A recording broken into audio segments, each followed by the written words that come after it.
Chapter 1. Oh God, there's so much blood. I hear someone screaming. Where's his leg? Holy, is that his arm over there? I hear sirens approaching. He's still breathing. Half of his chest is caved in. Another voice rings. It hurt to keep my eyes open. Please, stay with me. You're going to be okay. Please, please, please. As everything begins to fade to black. How did I get here? Was my last thought before my eyes closed. 2 hours ago. Stupid Kachin, Izuku muttered as he pulled himself out of the riverbed.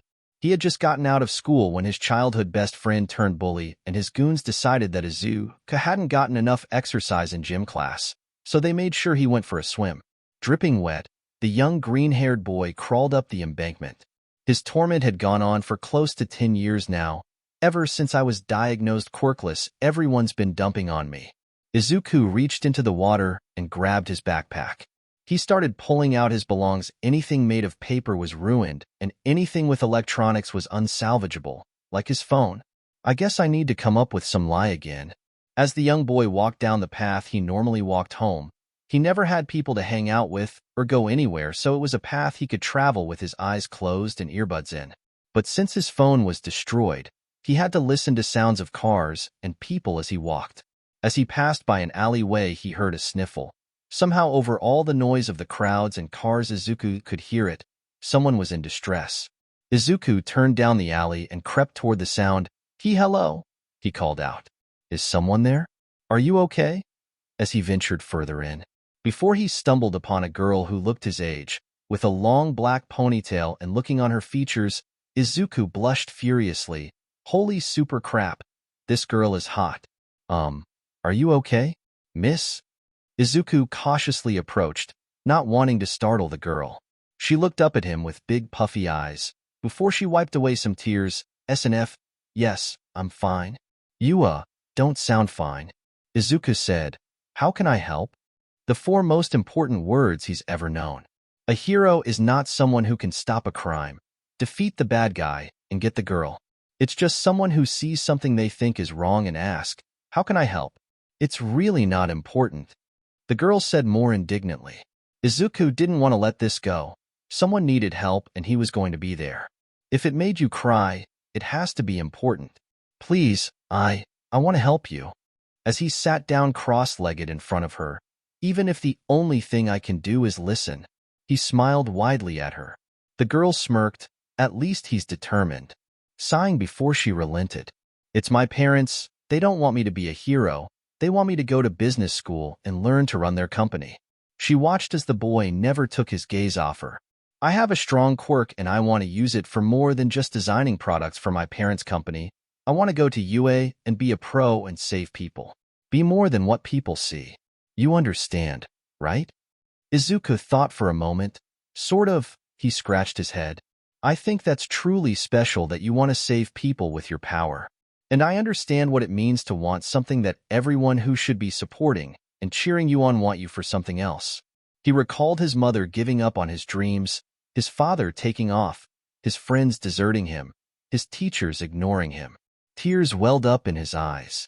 It's not fair and it hurts so much, but you have to fight. You can let them tell you what you can be, or you can make yourself into the person you want to be. He stood up on his 2 feet and extended his hand towards her. I've always wanted to be a hero, and I think that's really great that you want to save people, and I bet with however awesome your quirk is you'll be a great hero, one of the best. So, don't let anyone stop you, because I believe you can become a hero. He started to say all the things he wished someone had been brave enough to say to him. The girl blushed at the empowering speech she was given before taking the boy's hand. Wow, that's some speech. She stood up and suddenly the boy's face turned a shade of crimson. Is something wrong? Sweet merciful God, why is she so hot? Izuku quickly shut his eyes and looked away. The girl looked down for a second and then realized, what a little gentleman. The blouse she was wearing was one that clung to her form, being tucked into her skirt. It really made her mature figure stand out even more than it normally would. Do you like what you see? It's okay if you do. Izuku nervously nodded his head, causing the young lady to laugh. Oh, you're too much. I'm Momoyao Yorozu. I'm the daughter of Nashi and Ringo Yaoyorozu. Izuku gasped. Yaoyorozu Industries. They're the preeminent hero support company. They design and sell the gear 83% of all pro heroes in Japan use, 47% in China, 62% in Korea, and they recently signed a contract to provide 22.22% of supplies to the American heroes. Izuku nerded out over related hero knowledge. Wow, you sure know a lot about my family's company. What's your name? Momo chuckled. Blushing at his unintended knowledge dump, Izuku Midoriya. My mother is Inko Midoriya and my father is… He trailed, not sure how to answer that. His father's name is Hisashi Midoriya, but he hasn't seen him since he was 4, so what does that make him? Momo, realizing that to be a delicate situation, maneuvered the conversation in a different direction. Since we're sharing and I told you my dream, what about yours? She asked, then watched as the boy's features hardened and softened.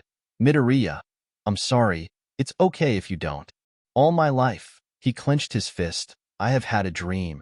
That one day I could be a hero that people look up to, even in the darkest hour, that when I arrive, and they see my smile they know they are safe.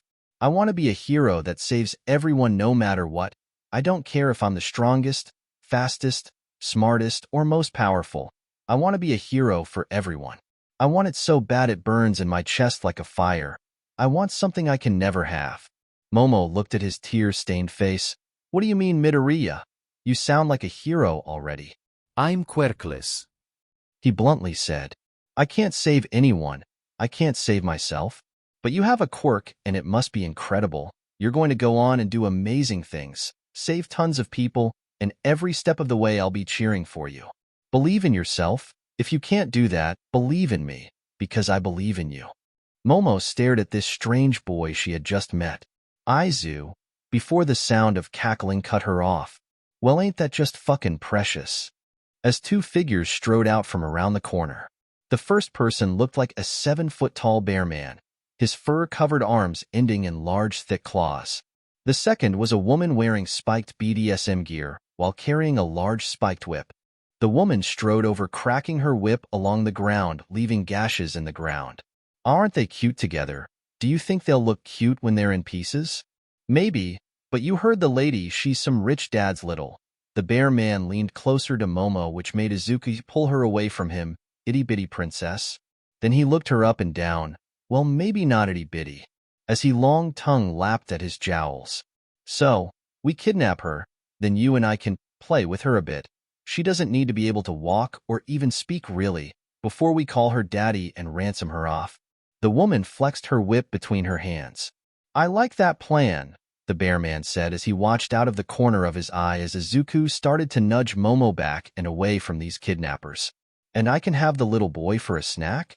The woman cackled evilly. Yes, let's do this quick before someone comes by and sees us. Momo, run. Izuku pushed Momo out of the way of the whip. What, but you? Momo cried out as the bear man rushed the two teens. I'll hold them off, you go get help. Izuku threw his book bag at the charging enemy, its contents spilling out, making him miss the first massive swing of his claws. Please.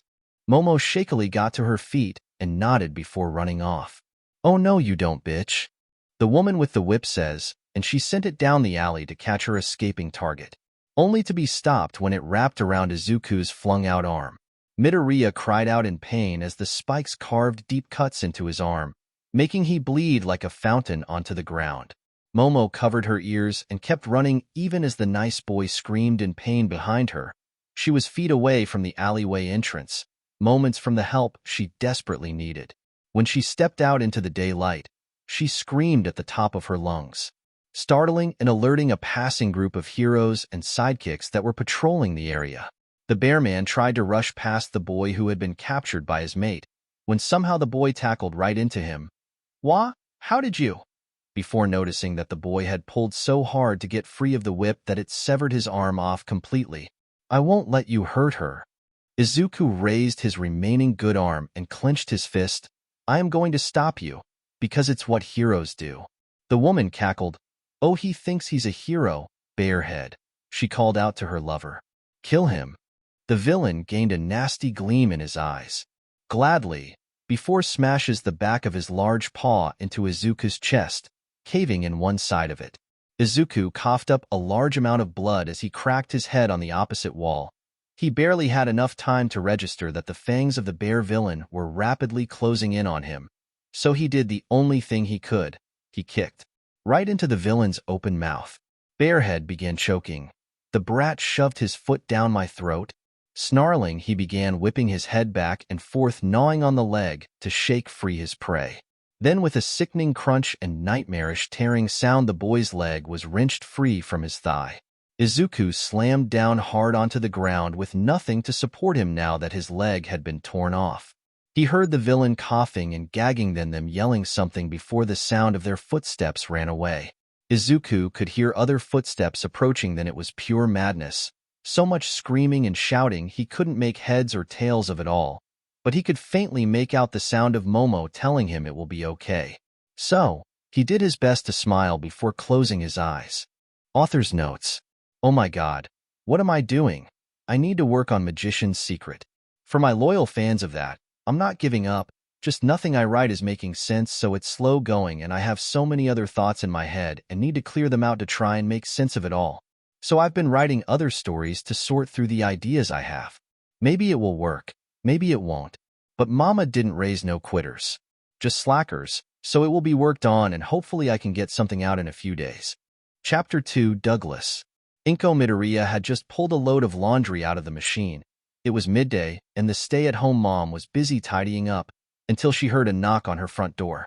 As she shuffled over to the door, the slightly overweight woman noticed bright red and blue flashing lights. She cautiously opened the front door. Yes? She gazed at the two police officers. Are you Inko Midoriya? The cat-headed officer solemnly asked, before the woman dropped to her knees. No, no, no, no, no, no, she began stammering. Is Izuku, my butt baby. Before his sadness was replaced with unrelenting fury, she grabbed the collar of one of the officers' shirt. Where is my baby? She snarled. Both officers knew this would be a very emotional time for the woman and were giving her a lot of leeway in how she was acting. Ma'am, your son is at Mizuta General. He's in critical condition, and the doctors. Before the woman slammed the door behind her. What are you two standing around for? She shouted at them. My baby needs me. Before rushing down the steps. The 10-minute drive was heart-wrenching for the single mother. Tell me what happened. The two officers shared a look. There was an attack. The cat officer started. Two villains tried to abduct a teenage girl, and it seems your son tried to stop them. Who, when? She had too many questions to ask. Ma'am, when we get to the hospital, the doctors will explain everything, the other officer with a large tail responded. The car hadn't even come to a complete stop before the woman had opened the door, tripping before picking herself up and running inside. You have my condolences, ma'am. Even if the woman could no longer hear him, Inko rushed up to a nurse's station and starting a stream of words so fast the nurse just couldn't keep up, until she stopped and gathered her thoughts. Where is my son? She asked. The young mother was rushing down the hallways to the ICU to where her boy was being kept on machines, when she saw a teenage girl yelling and screaming into a phone. Excuse me, she called out to the teen. Is this room 314-1? The girl's eyes grew wide. You're Inko Midoriya? She asked quietly. The mother nodded in response. Yes, please, he's over here. She took the older woman's hand in her own and dragged her to the observation window. What Inko looked at had her on her knees, body-racking sobs as tears spilled from her eyes. No, please, my baby. Izuku was hooked up to a respirator, his eyes shut as the very slow and soft beeping of the life support machines did their best. Izuku's left arm was missing from the middle of his humerus. His right leg had been severed at the knee, and it looked like he had a bowling ball dropped onto his chest. Please no, my baby. Inko's tear-ridden face turned to the young teenage girl. How, who, why, was all she could ask. Momo was doing her best to keep her composure. Your son protected me. Two villains wanted to kidnap and hurt me, but Izuku, he told me to run to get help. She tried to comfort the distressed mother, until a voice came over the phone, then she got furious. I don't fucking care how much it cost R&D. You will bring the prototype to the hospital 5 minutes ago. That's an order, you goddamn waste of space. before blushing at her outburst. "Wah," was all Inko could say, before a doctor came in. "Mrs. Midoriya, I'm Dr. Takahashi," as he looked sullen. I have to be honest, unless there is a miracle your son won't survive the night." "No, please, anything. I'll do anything. Give anything, just save my baby." As the woman clawed at the doctor's coat, "I am sorry, there's nothing we can do for him. Our strongest healing quirks cannot repair this level of damage in your son. The fact he is even still alive shows a will to live that I have never seen before." The doctor placed his hand on the grieving mother's shoulder. "Please take all the time you need, and I and everyone at this hospital are truly sorry." Before he walked down the hall, Inko quietly walked into the room and sat in a chair next to her son's soon-to-be deathbed. "It's not fair. He's so young. Where were the heroes?" she lamented. In her grief, she didn't hear the door open. "The hero was right there," Momo said. "Your son was a hero. He was my hero. He saved me, and I swear I will do everything in my power to save him now." Inko wiped her tear-stained cheeks. "How?" Inko whispered. The door opened and a team of doctors in gray lab coats entered and set up around the boy's bed. Inko watched as men in black suits kept the hospital doctors and nurses out of the room. A short woman in a striped suit walked over to the tall teenager. "Your parents are going to be furious." Momo whipped around so fast her ponytail snapped in the air. "If my parents had listened to me, none of this would be happening." She stomped toward the cowering woman. "If they hadn't hounded me out of the house, I wouldn't have been in that alley in the first place." And that, as she pointed to Izuku as the scientists began hooking up wires and bags of silver liquid up to the nearly dead boy. "Young man over there wouldn't have had to risk everything to protect me." Momo jabbed her finger into the woman's chest. "So you can go right to mommy and daddy and tell them to go fuck themselves, because if he dies from this, I won't ever come back." "Lady Yaoyorozu, please think of your future," the woman begged. Momo growled. "I did think, and now I'm taking action. I'm going to be the person I want to be. Something he," pointing to Izuku again, "taught me." Turning to the scientists who were staring wide-eyed at the young heiress. "And what are you all looking at me for? Help him," she ordered. The scientist got back to work injecting Izuku with various mixtures and chemicals. What is going on?" Inko finally found her voice.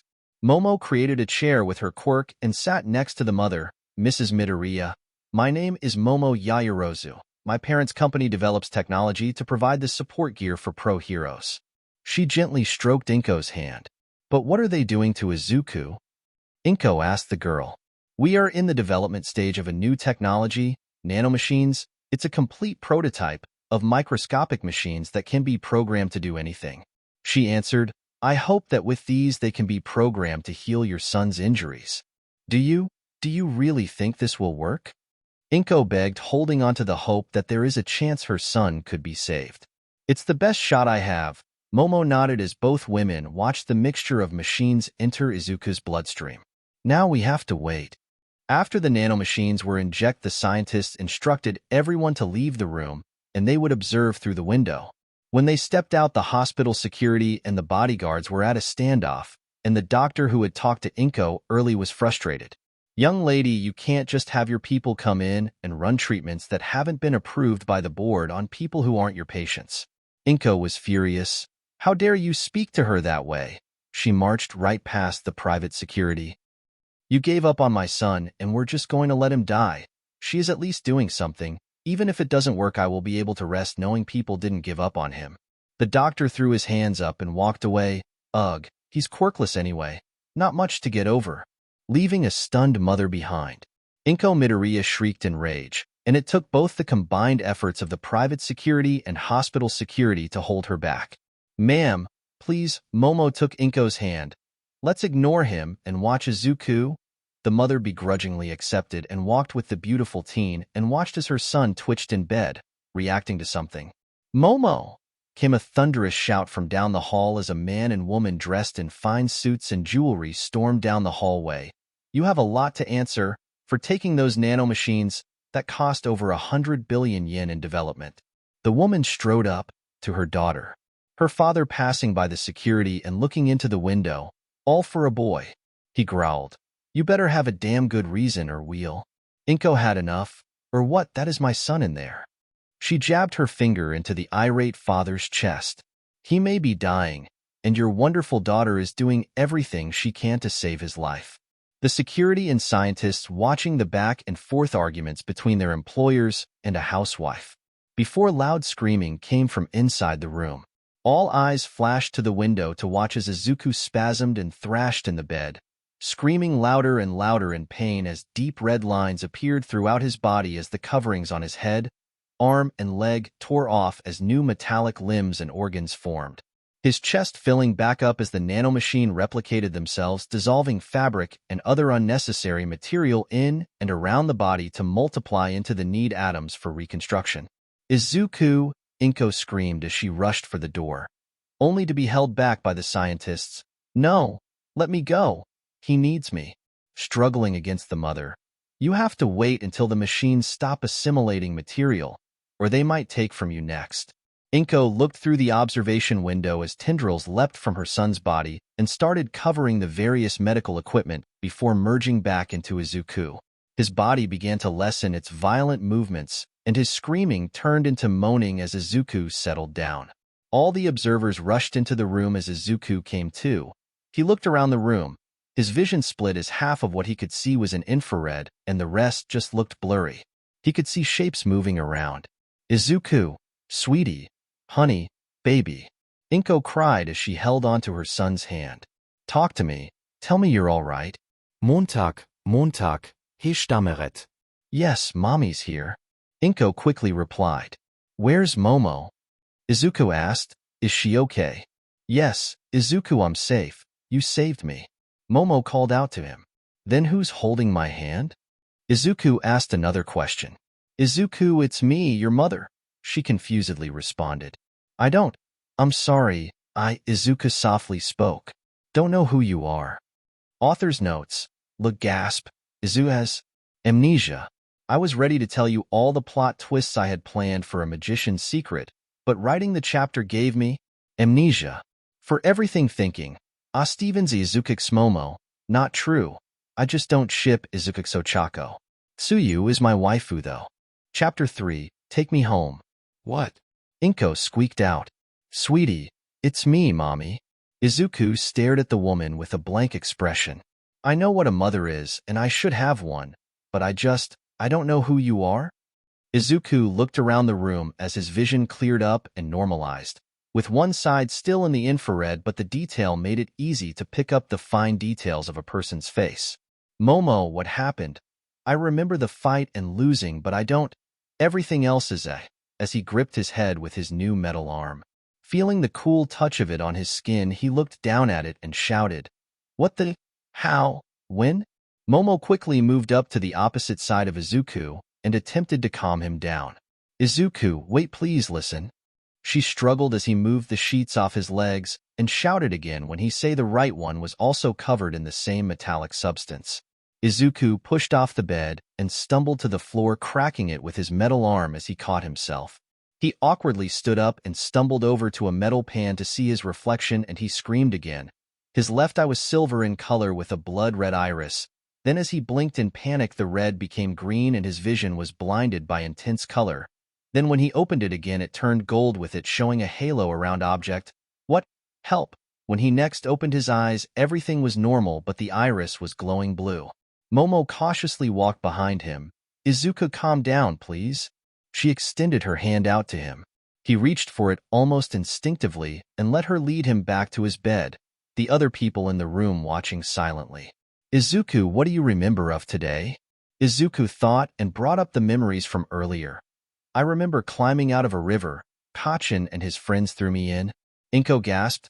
She knew Katsuki wasn't her son's friend after everyone else's quirks developed except for his. But to think he was a bully. Momo wasn't happy to hear that either, and it would explain why Izuku was wet when they met. And then what? I remember you. You looked so sad, but I wanted to help you. He silently said, making Momo blush. Do you remember the villains? Izuku nodded. The big guy. The lady called him Bearhead. Izuku started pointing at his limbs. They did this. The whip got my arm and the guy bit off my leg. Did? Izuku asked. Did they get you too? Momo shook her head. No. I got out of the alleyway, and some passing heroes heard me scream. They chased off the villains. Izuku smiled. I'm glad, he said simply. I'm really glad you didn't get hurt, making Momo blush deeper. But what is this? Your injuries were severe. The doctors gave up. Momo started. But I wouldn't give up after everything you said and did for me. You are right. I should save everyone I could, and it starts with you. She glanced over to her parents, who were still livid but listening intently. My parents are, or were working on a new technology, nanomachines, microscopic robots that can self-replicate into any shape or form needed, intent to replace the need for specialized equipment, and the near infinite uses for them allow endless possibilities in their application. The occupants of the room were stunned. How do I know that? Izuku looked around the room for an answer. One of the scientists spoke up. It's possible that if his head was also injured, that his memories and knowledge might also have been affected, which would also explain why he might not remember Mrs. Midoriya. It could be a temporary aspect, or it might be permanent. My son might not know who I am anymore. Inko cried out. We don't know. We were just barely starting tests for the nanomachines, and we never planned for human testing until at least a decade from now, said another scientist. Which is why you shouldn't have done this, young lady. Her father said accusingly at her. Who knows what it has done to this boy? He is alive because of the machine's father. Momo justified her actions. That doesn't give you the right to make a decision like that. Her mother spat back. Quiet! Inko screamed. She got up from her chair and prostrated herself in front of Momo. Ms. Yaoyorozu, you saved my son's life. For that I can never thank you enough. She got up and turned her gaze to her parents. As Izuku's mother, please accept what your daughter did as something truly heroic. Izuku is all that I have left, and he's alive because of what your company made. That doesn't change the fact that over 100 billion yen was lost, and we won't get results from any future testing. This could tip the board over the edge, and we could lose it all. Nashi Yaoyorozu responded. Izuku didn't like the tension in the room. Mrs. Yaoyorozu, He tried to choose his words right. I could be your test. The machines are in me, so can't you get something from that? He offered. Izuku, no. You can't just become a test subject, Momo gasped. You didn't have a choice in the decision. It's not right. But Momo, your parents are right. This I don't know what it might do or be. But if I have these now, I should let your parents know what they do to me. Izuku pleaded.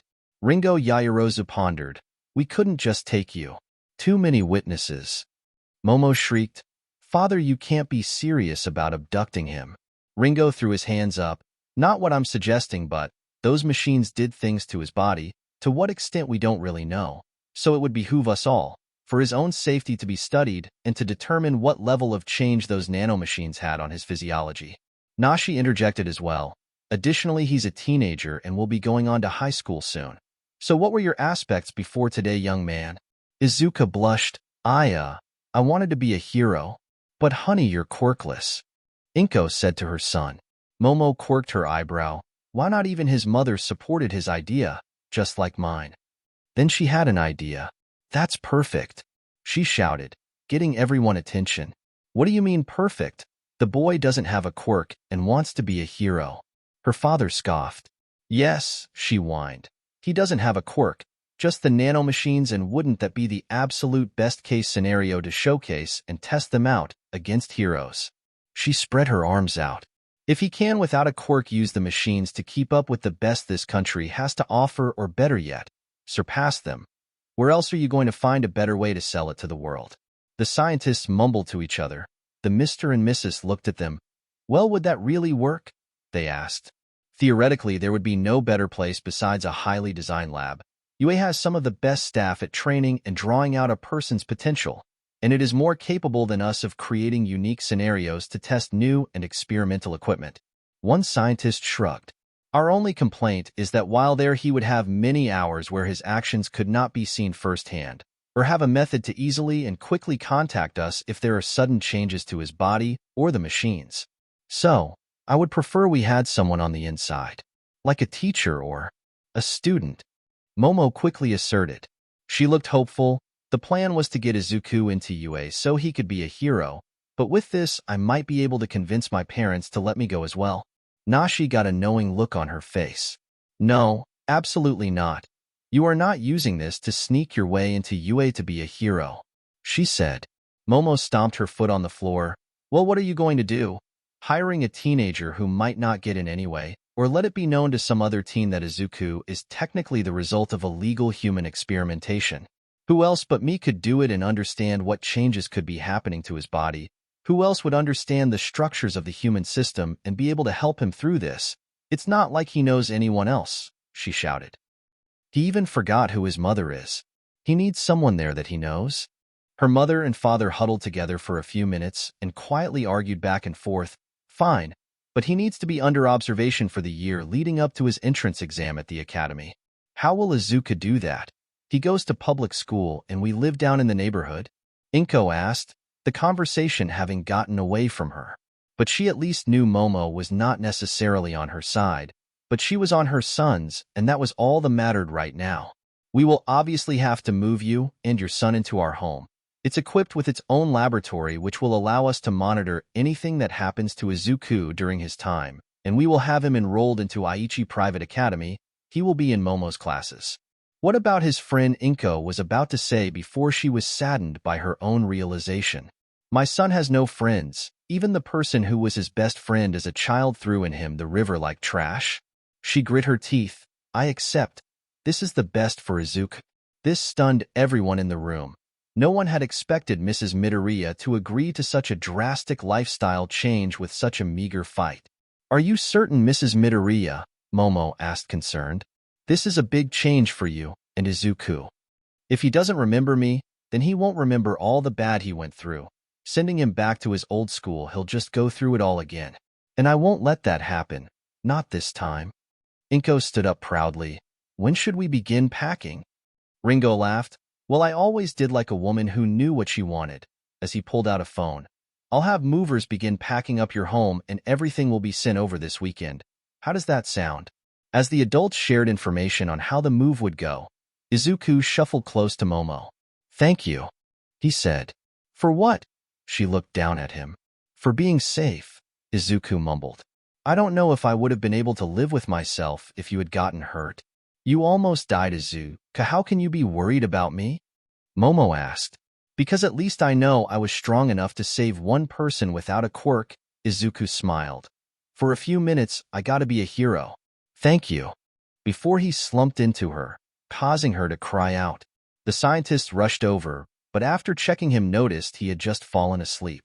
As Izuku was placed back in the hospital bed, he dreamed of a field of flowers and a beautiful woman in a yellow sundress waiting for him. Chapter 4, Spooky Scary. Izuku was spending the weekend in the hospital on observation. Inko, his mother, who he spent many hours with relearning his own history, had been back and forth between his home and the Yairozu's, busying herself to pack up and move into the very spacious mansion. He was fairly neutral to the doctors, and it was reciprocated.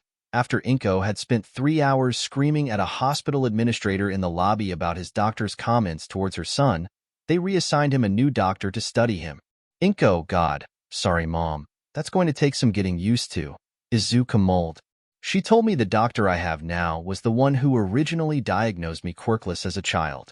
Now Izuku, the quirk specialist, called out to him, drawing his attention from the books on Aichi Private Academy that Momo had brought him so that she could help him study to catch up to their advanced curriculum, which Izuku found oddly easy. He had always been a studious child, getting good grades. At least that is what Inko had told him. But he didn't think it would be this easy, so he simply attributed it to Momo's very effective study schedule. Thinking about Momo made his face flush red. She's so kind, smart, and beautiful. I need to do something to thank her for being my friend. She's the only person besides Inko, Mom, damn it, the scientists and doctors to come and visit me. Which made him sad. Did he not have friends? He could vaguely remember a boy named Kachin, but his only interaction with him was pulling himself out of the river. Was that a regular occurrence, or was this a one-time thing? Izuku slipped back into his thoughts as he muttered possibilities about what kind of person he was. Izuku, I lost you again. The doctor called out to him.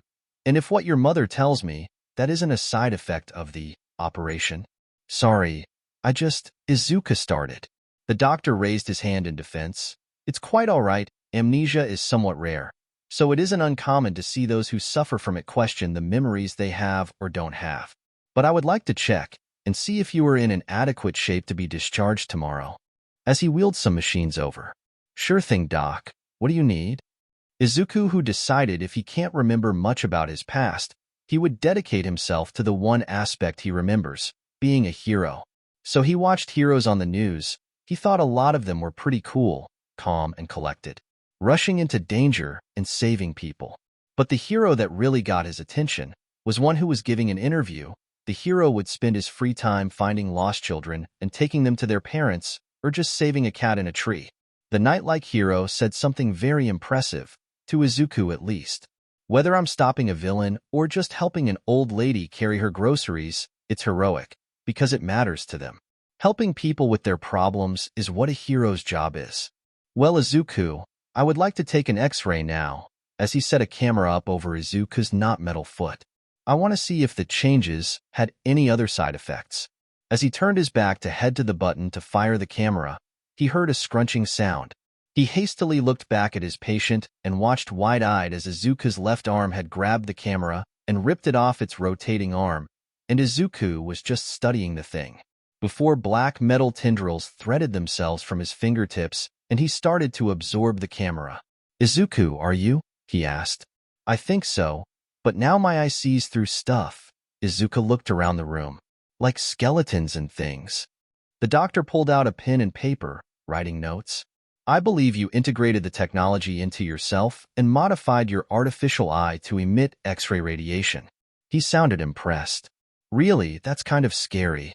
Izuku looked around the room and saw people walking the halls, well-darkened skeletons moving around. Blinking a few times, he cycled through his vision settings back to a more natural style. I wonder what you were feeling to make you do that, the doctor wondered. You haven't done that to other technology in the hospital, and I think the doctors even got X-rays before this as well. So what caused a change? Izuku shrugged. I'm unsure, but I guess since I can see X-rays and stuff, I could try and tell you what was in my foot if you would like, he offered. Deciding that was easier than wheeling him into a new room, the doctor went with that. He would just inform the administration to bill the Yairozes for some more new equipment. I would like to know how many joints there in your pinky toe are? Izuku cycled his eye. 2. Still 2 then. The specialist wrote some more notes. Then I guess you are still quirkless, but, he trailed off, you aren't without powers and abilities of your own. Meaning if you are serious about being a hero and going to UA, I will make some notes on your medical records that UA would need for your student profile. He said as he left the room, Izuku tracking his movement through the wall, then taking notice that 2 more skeletons were coming towards his room. Based on the people that come to see him, it wasn't hard to tell by their shape and size that it was Inko and Momo, Mom and my girlfriend, Mom and my friend. Red-faced, he buried his head in his pillow as the door opened. Good morning, sweetie. His mom called out to him. Good morning, Inko, Mom. Mom, he sighed. His mother walked over to his bedside and patted him on his arm, flinching slightly at its cold metal feel. It's okay, honey, it's a change, she consoled him. Momo felt something was out of the ordinary in the room, and the rotating arm attached to the wall was severed at the end. What happened here? She pointed and asked. Sorry, the machines, which are me now, sort of absorbed the X-ray machine, he nervously said. Inko quirked her eyebrows at her son, then looked to the girl she came in with. And that would mean? Izuku, can you see things like an X-ray now? Momo asked him. Izuku only nodded in response. I didn't mean to, it just sort of happened, he quickly said. So does that mean you can see through clothes? As she quickly covered her chest and privates, blushing. Izuku's entire face turned red. No, I can only see like bones and stuff. And your bones look nice. I would think they look nice, since you look nice. I'm not looking at your skeleton or anything, but I just guess since you're so pretty you might have pretty bones. And why can't I shut up? Help me, Inko, Mom. Who, like all moms in a situation like this, become traitors, just laughed at her poor son's predicament and watched the two teens turn scarlet as they awkwardly tried to defuse the situation. After a minute of her, she granted her son mercy. "Yes, Izuku. Momo is a very beautiful young lady," she said, making Izuku hide behind a pillow. "Now we came here to tell you the move is all but completed, so once you are released you can come to our new home." "Is it nice?" Izuku asked as he peeked over the pillow. Inko nodded. "Very nice. I already had your stuff brought to your new room." Then she leaned over and whispered into her son's ear. "It's right across from Momo's," she insisted, making Izuku cover his face again. Momo looked around the room, everywhere but where Izuku or Inko could see her face, which was tinged pink. "I will go back home and inform my mother and father that you are already showing signs of compatibility with the Nanites." Izuku called out to her before she shut the door. "Momo, your parents, they aren't mad at you, are they?" he asked. She had saved him at the potential expense of her parents' company. "They aren't mad, but they aren't happy either. Those machines were over 100 billion yen in development. They are just worried that everything they spent their entire lives on is now riding on your success. It wasn't fair for me to put them in that situation, but it wasn't fair for you to be in the one that brought you here," Momo explained before she shut the door. Izuku's new vision type, letting him track her movements through the wall. "So Izuku, let me teach you a few pointers on how to please a woman," Inko teased. "Mom." Izuku cried out again, burying himself in a pillow. Author's notes: I like teasing people. Also, I'm going to progress the relationship a bit quicker than I think I am in my other stories. Review. 3 of you are correct. I'm going for a Ravingan style for the nanomachines. But right now, he isn't at Armstrong's level yet. Who needs a quirk when you have nanomachines? Very expensive. I also am trying to merge some of Armstrong's ideal into Izuku in a sense. Izuku wants to be a hero because it's the right thing to do, which is very similar to Armstrong's ideal that man should fight the battles they want, not the ones a government or politician tells him to fight. So Izuku will not be as reluctant to counter pressure for the frequent vigilante work he had done in canon. Stain's going to be fun to talk to. Amio Excalibur, I plan to, but I want my fluffy moments too. Momo is not going to put up with some of the regular shit Izuku normally did. Rising King Bakugo is going to have a very surprising reintroduction to Izuku, one who doesn't really remember him. Won't that just stick in his craw? Tigwilla Robot, sorry, he will not be shooting dudes in the dick. Shadow Phoenix 16, yes and no. In current money, 100 billion yen is roughly 850 million US dollars, and that doesn't account for inflation in their universe. It's not a small number, and could potentially doom the company if the board and investors think fuckery is afoot. But they will get a chance to atone for some of it. They aren't awful people, just a bit high-strung. Inko will sort that out though. Thick Mom is on the job. I has plans for Bakugo, painful punchy plans. Eventually, I want to draw out his seething anger for a while. Get it nice and stoked. NPC Gamer 11 Tsu is best girl. This is fact. But I don't think I have plans for a story where Tsu plays a bigger role, except for the idea I have mulling over of a secret All Might love child OC. It wouldn't really be all that good, and I've seen people play out the type of character I had planned better than what I was going to do, so I got that on a back burner for a while. But I feel like the OC would be very Disney-esque. Anger issues, likes the color green and the smell of rain, which makes me feel like it would be an SI, and I don't want to write in that style. Oh well, stay tuned, I got more stuff I'm working on. Chapter 5. Fluffy Goodness. Okay Izuku, I want to see how much you can lift with your non-metallic arm, said a woman in a lab coat. Got it, as he reached down to lift the metal bar. Applying pressure now. As she turned dials and the hydraulic press in the room increased pressure slowly. Tell me when. After about a minute Izuku called it. 98 kilograms. Very impressive. As the scientist turned to Inko, was he always this strong? Inko shook her head. No, he's been a determined young man, but not physically strong. What does this mean? She asked the scientist. The lady scribbled some notes onto her pad. It would seem that the nanites have slightly modified his body. My guess would be so that it doesn't destroy his body by having weaker material attached to them. She looked over to a computer and adjusted some numbers, but it would appear that his non-metallic parts are at least equivalent to a trained athlete. Now to just test the metal. Izuku, whenever you are ready. Izuku stretched his arms. These physical tests had been going on for a few hours. The early ones had just been to get him used to moving around with his new limbs. Now it seems they want to test his limits. He was much faster, able to complete a 50-meter dash in just under 6 seconds. Not quite at pre-quirk Olympic records, but getting there. Okay, I'm ready, he called out before the machine increased pressure. Hearing Izuku call out a few minutes later, the scientist whistled, 470 kilos. As she wrote down his results, Inko cheered on her son. Wow, and will he also get stronger? She asked the scientist. Most certainly, the nanites are going to grow and adapt with his body. She put on a pair of goggles. We aren't sure what would trigger more responses out of the machines as they appear to have become quite symbiotic to his body. She scrunched up her features. That's not the right way to say it. They are. She watched the boy stretch and move his body. It's like they have bonded completely and are just a natural part of his body. Inko was confused at the explanation. And if they didn't? Making the other woman grimace. Well, if they rejected him, they could have become inert and done nothing, or assimilated him and replicated more of themselves instead. She coldly answered. But it seems that for whatever reason he was strong enough. I guess that the machines capitulated to his will or something. Could be because they were also bonding to parts of his brain and they rewrote them into a natural part of his body. So all the machines are now working to protect and enhance the host, said another voice, making Inko jump.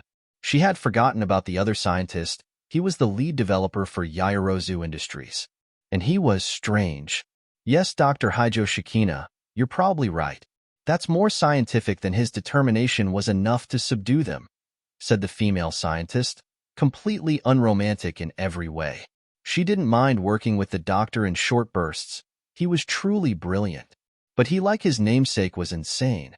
His quirk was madness. It allowed him to induce period of dementia and mental instability in a person, and rumor has it he subjects himself to his own quirk for extended periods of time. He was a nice guy, but you had to be careful, as what he says and does are two very different and similar things at the same time. Hey Izuku, we're going to test your reactions now. As Dr. Hijo Shikina reached into his waistband. Okay, just tell me when you... Izuku started before a loud crack rang out in the room. He barely had a moment before his arm came up and he heard a solid ping as a bullet struck his metal hand. Inko was now screaming at Dr. Hijo Shikina. You just shot my son. How could you? That's so irresponsible. Dismissively, the doctor responded. See, he's fine. He blocked it. And a good thing, too. I was aiming at his head. Izuku was frustrated. And why were you aiming at my head? He shouted. Duh. If you want to be a hero, you need to get used to people attacking you. So now you at least know you can defend yourself. Dr. Hijo Shikina answered. The lady scientist weighed in on this discussion. This test was to study his reflexes. We were going to throw tennis balls back and forth. PSH, anyone can catch a tennis ball, and these tests are taking too long anyway, Dr. Hijo Shikina said with a bored tone. We want real results. He's going to take the UA exam. We need to test him like a hero. Push him to his limits. This namby-pamby crap is wasting his and, more importantly, my time. That doesn't mean you can just shoot a child, especially mine. Inko screamed. He's fine. See, he even has that same dopey look on his face again. Wait, no. He always looks like that. Dr. Hijo Shikina said. As Inko was infuriated by this doctor's complete disregard for safety, she did glance and notice that Izuku had his patented thinking face on. She could almost see the words he was muttering too. I agree with Dr. Hijo Shikina. Izuku concluded. Not about shooting me, that was a dick move, but these tests are just finding numbers. We could get those if we also train me. It's been months since I've been out of the hospital and the UA entrance exam is in about a year. I need to be serious about training, not just if I want to get in, but to prove that the nanites are a success. Inko was none too happy about her son's decision, but it was his decision to make. Gur, fine. Let's have you do some training. She stormed over to Dr. Hijo Shikina and swiped the gun out of his hand. But this, you shoot my son again, and you'll wish I stop at shooting you. Dr. Hijo Shikina growled like a jungle cat. Feisty, that's how I like them. He wiggled his eyebrows at the very displeased mother. See, Izuku, you get nowhere without causing a little bloodshed and stress marks. Now tomorrow morning you'll join me on the lawn, 5:47 a.m. So, if you don't waste my time, I'll have you ready to tear those robots limb from limb and probably a few other things too. Before he strutted out of the room, how can you work with a guy like that? Inko asked the remaining scientist. She shrugged. He really is brilliant. Small doses helps. Okay, Izuku, I think we're done for today. Izuku sat down in the large living room going over his notes for his middle school robotics course. Being an advanced and private school, the lessons they offered were more specified to potential futures, so they had courses that covered more aspects of the hero society they lived in. Since middle schools could not be legally licensed for quirk usage, they are unable to host hero classes like the ones taught at UA and Shiketsu, but they are able to foster classes that touch upon education such as support, business, and tactics. He was surprised at how much faster he was advancing in robotics class, even if much of it was theory and very little was building anything. It left him wondering on some level if the nanomachines made understanding machinery and computers easier. He had been stuck on a very specific question on the term paper for Mrs. Roboto's class. Izuku always thought it somewhat weird that some people's names just matched up with their personality or profession so easily, and was wondering if that played any significant part in choosing their careers. He just shrugged it off to a weird coincidence in life.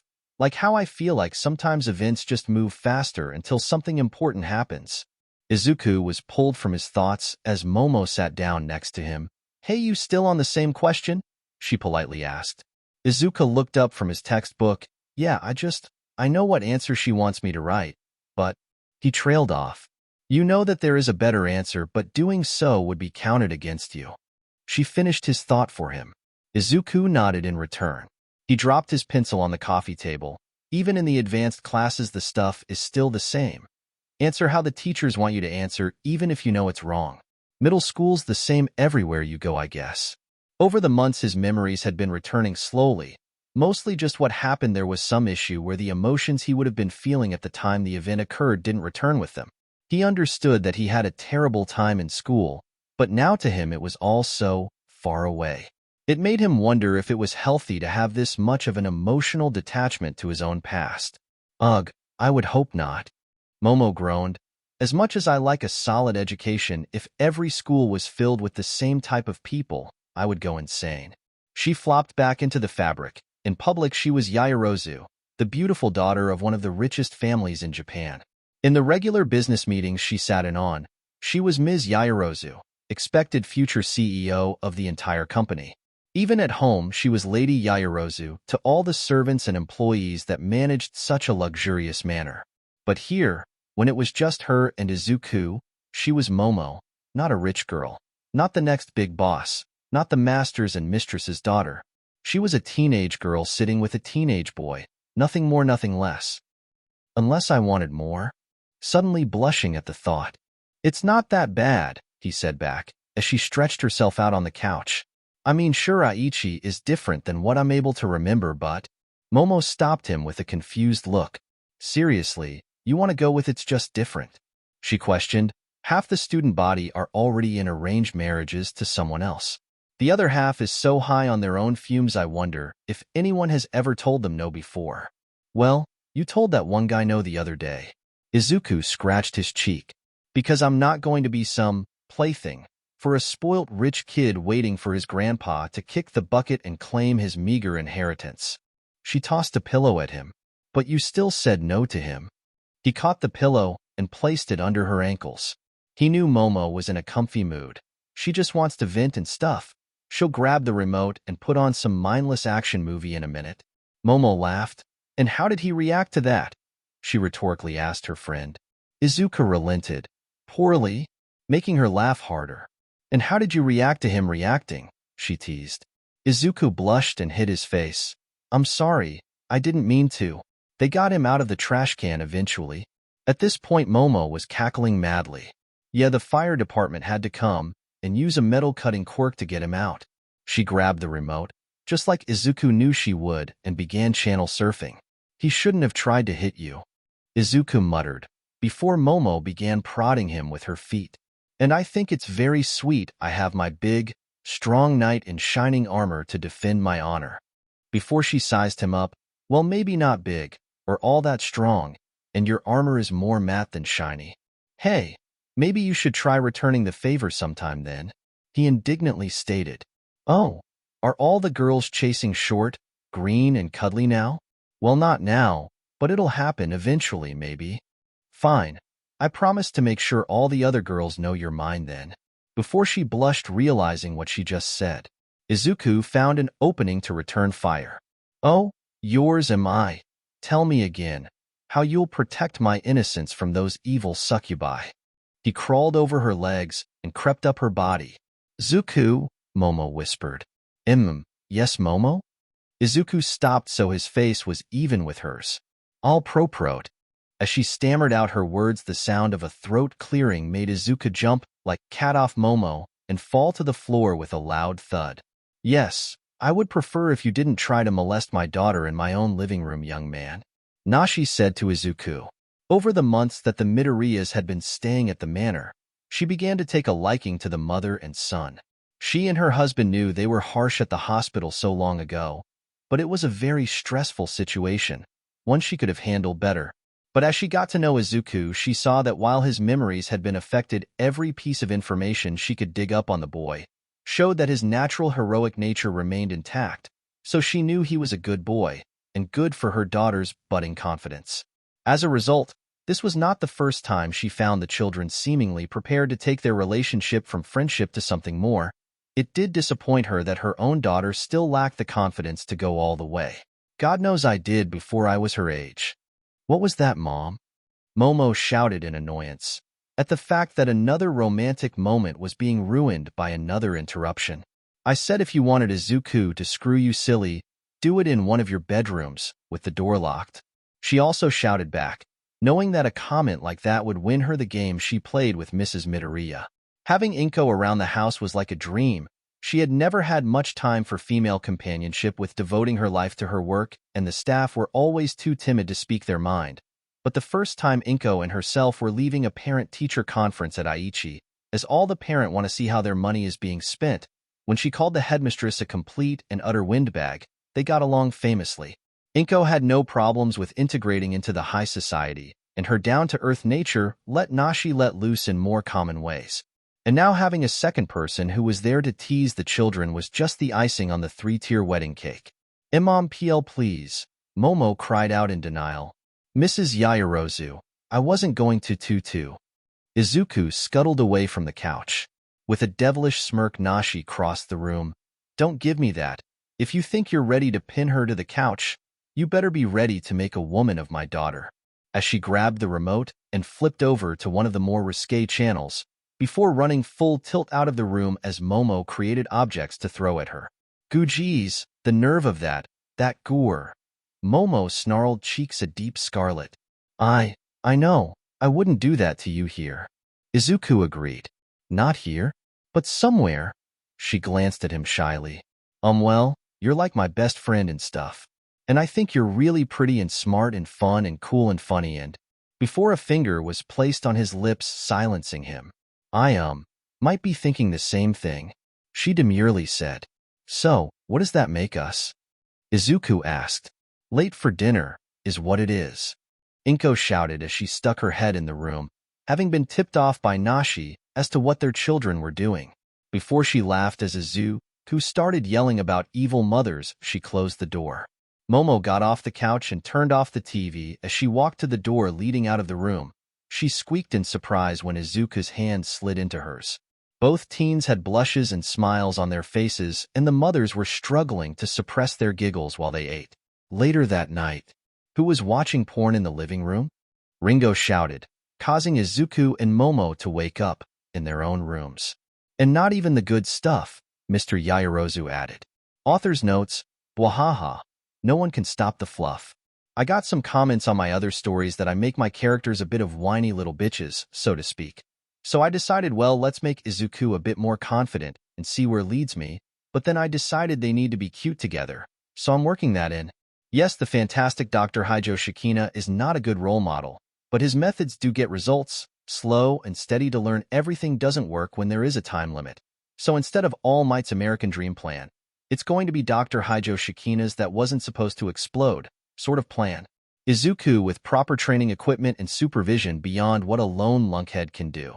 All Might is a great hero, mad respect. Not that great of a teacher. Instead of cleaning a filthy beach, Legasp he might actually attain a regular growth pattern. Also last chapter, yes, I wanted to give some love to Ingenium. After Hosu and Stain no one really talked about it. So I want to make him a bigger presence. He seemed cool. How will that affect Ida and Izuku with instead of his favorite being the number one, it's Ida's brother? That'll be fun, won't it? No review since I did that last chapter. Next time on Everything is Chrome. Izuku trains with a madman, and why does this douche keep hitting on his girl? The rules don't explicitly state I can't duct tape someone to the wall. Of course it works. Do you not watch Mythbusters? Chapter 6. Sheer Metal and Fabric. Izuku crawled out of bed and got dressed in the clothes the scientist recommended for him to be tested in. When he got to the lawn at 5:46, Izuku looked around and didn't see anything. At exactly 5:47, he turned as he heard the sound of squealing brakes and an old car digging harsh gouges in the lawn before it came to a stop in front of him. Dr. Hijo Shikina stepped out of the driver's seat. The not-quite-sane doctor pulled out a pocket watch. Good. You only wasted a minute. Izuku was confused. But I got here at 5:46, I was early. He was unsure how he wasted time. Dr. Hijo Shikina walked over to Izuku and ruffled his hair. Yes, and that meant you were standing around for a full minute, before he walked over and sat in a lawn chair. So if you did that every day, that's 365 minutes, 6 whole hours you wasted. And I doubt that's that only time you stand around. How many minutes out of a day do you waste, I wonder? Izuku thought on it. The man had a point. But all those moments so far in between each other, how much do they really add up? Anyway, why bring a car here and? As he took in the amount of destruction he caused to the lawn. Are the Yaoyorozus going to be okay with what you did to their lawn? Dr. Hijo Shikina looked at the trail he made driving up. Nope. But they agreed to a little collateral when they hired me. So all they can do is yell at me. Now stop distracting yourself. You have 41 minutes left. Izuku looked at the car and then back at the doctor. To do what? Ugh, seriously, destroy this car. Punch it, kick it, fuck it, lick it. I don't care how you do it. Just turn this hunk of junk into a pile of scrap. As the doctor pulled out a children's coloring book, then began to read it like a novel. Izuku walked over to the still-running car. So anyway is fine, as he raised his fists. Yes, stop wasting time. You only have until 6:30 before we have to move to the next stage. Izuku turned back to the car and raised his fist and punched. With a resounding clank, nothing really happened. Are you sure this is a good training method? Dr. Hijo Shikina walked over to Izuku and smacked him on the head with his coloring book. I saw what you did to Bearhead months ago. I know you can fight. Now figure out what you need to do to see this car. As he whacked it a few times with the book. As an enemy. Then proceed to destroy it. Izuku nodded at the strange thought before he danced around the car throwing punches and a few knees into the frame. When he hit with the metal arm and leg it left a few dents, so he began to favor attacking with those parts of his body. After what felt like a few minutes, the doctor got out of his seat and pushed Izuku to the ground. Congratulations, you wasted my time. It's 6:30 and this car isn't destroyed, the doctor said angrily. Izuku looked at the car. The wheels were bent. The cabin had been caved in and the door had fallen off.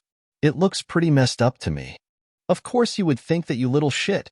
As the doctor got in the driver's seat as best he could and hit the accelerator, the car began rolling forward. But look, I can still drive the damn thing. I can't believe the young lady is wasting her time on some weak-willed, snot-nosed punk like you who is too afraid to attack an inanimate object. Izuku got pissed. Hey, leave Momo out of this. Why the fuck should I? She's the one who got duped by some loser into betting her family's company, her life, on someone who has the most powerful machines, as he jabbed the angry boy in the chest, in his blood, and can't do more damage in 43 minutes than I can with 5 and a hammer. And now you waste my time. Just give up. The doctor stomped over to his chair to retrieve his book, when he heard the sound of screeching metal and heavy pounding. Dr. Hijo Shikina looked over his shoulder smirking. Works every single time. Izuku was huffing in anger and the car had been folded in half. The engine sputtered and died. Izuku's hand and leg were bleeding from cuts gotten from the jagged edges of the car.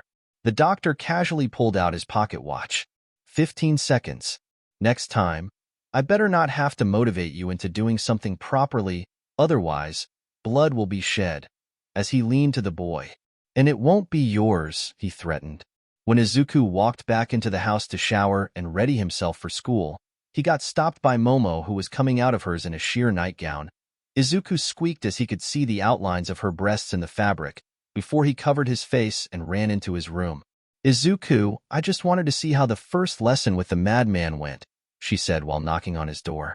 Great, just need to take a shower and cool off, he spit out. Momo got more concerned. Izuku, is something wrong? Are you feeling okay? Nope, nothing wrong, just the breast best, Izuku shouted. I'm coming in. Something might be wrong with the machines, Momo stated as she turned the handle. Wait, no, don't, Izuku yelled as he tried to hide, but she came in faster than he could cross the room and froze, a steaming red blush on her face as she got an eyeful of his member. Momo slowly closed the door. I'm just gonna go to breakfast, Momo said rapidly as she ran off. Izuku got in the shower and began smacking his head on the tiles.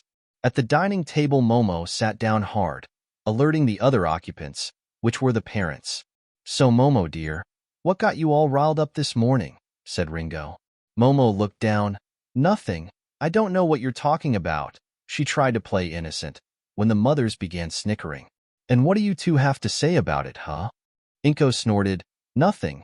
Just didn't think it was this cold in here. Momo quirked her head in confusion, and then in a moment of clarity looked down and screamed, then covered her chest.